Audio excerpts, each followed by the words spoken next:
હું આ ભ્રષ્ટાચારી ભાજપના નેતાઓને કહેવા માંગીશ કે તમે ગમે એટલો અન્યાય કરો, ગમે એટલો અત્યાચાર કરો, ખોટા કેસો કરો, જેલમાં નાખો, પરંતુ આ બ્રિજરાજ સોલંકી તમારી સામે છેલ્લા શ્વાસ સુધી લડી લેવા માટે તૈયાર છે. છેલ્લા શ્વાસ સુધી લડી લેવા માટે હું તૈયાર છું. અને તમને લોકોને કહેવા માટે આવ્યો છું કે કોઈનાથી ડરવાની જરૂર નથી, કોઈનાથી ગભરાવાની જરૂર નથી. આ ઈ બ્રિજરાજ સોલંકી છે જે વીર વચરાજને માનવાણ વાળો વંશજ છે. કદાચ મારું માથું આ સોલંકી વીર વચરાજનો વંશજ છું, કદાચ મારું માથું ઉતરી જાય તો પણ આ બ્રિજરાજ સોલંકીનું ભાડા સમાજ માટે લડતું રહેશે. તમારે કોઈ ડરવાની જરૂર નથી, ગભરાવાની જરૂર નથી. ડરવા અને ગભરાવા વાળાનું નામ બ્રિજરાજ સોલંકી નથી.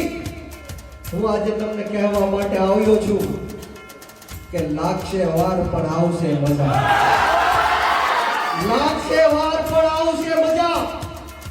મિત્રો, હમણાં જ આપણે જોયું કે મારી સભા હોય, જ્યારે હું આવવાનો હોય ત્યારે આ જસદણ અને વિછિયાના લોકો એક થાય, સંગઠિત થાય.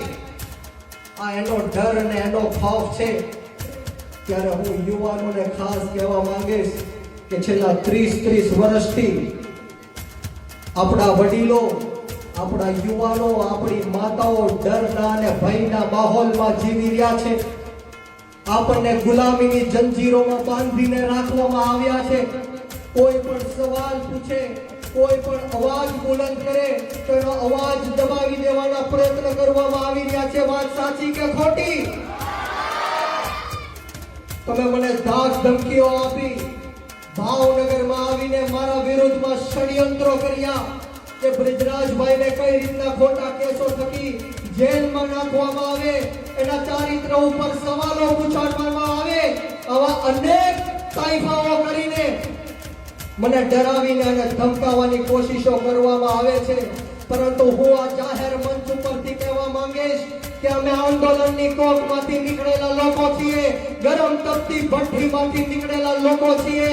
આવા એક નહીં, આવા હજારો આવી જાય, પરંતુ બ્રિજરાજ સોલંકી કોઈનાથી ડરવાનો નથી. બોલો ભારત!